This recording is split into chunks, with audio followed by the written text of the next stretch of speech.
তাই এখন নিঃস্ব হয়েছে, এখন কিভাবে তুলবো আমি কইতে পারি না। এখন তো বহুত ঋণের তলে। আমি নিয়েছিলাম একটি আমের থেকে ঋণ নিয়েছিলাম, বিরাট থেকে নিয়েছিলাম।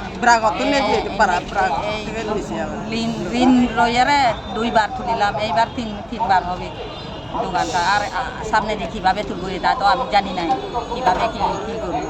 আর তো উপায় নাই, আর কীভাবে দোকানটা মেরামত করবো, কীভাবে তুলবো। দোকান ছাড়া তো আমার আর কিছু নাই।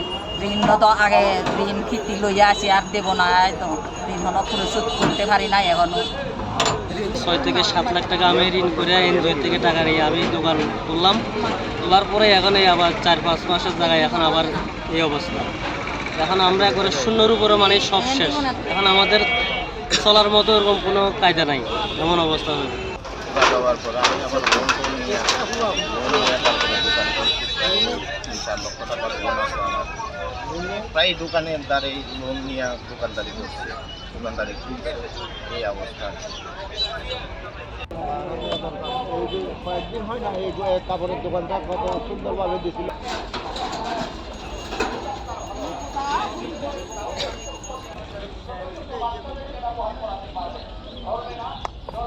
দোকান হচ্ছে 12টা, আমরা তথ্য যা পেয়েছি তার মধ্যে 12টা দোকানের তথ্য পেয়েছি। ক্ষয়ক্ষতির পরিমাণ আনুমানিক 10 লক্ষ টাকা, উদ্ধারের পরিমাণ 1 কোটি টাকা।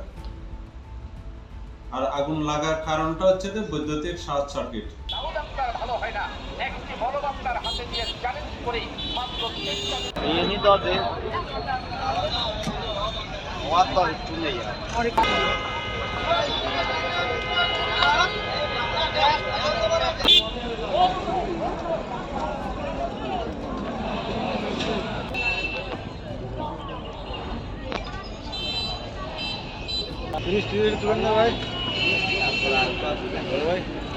ভাই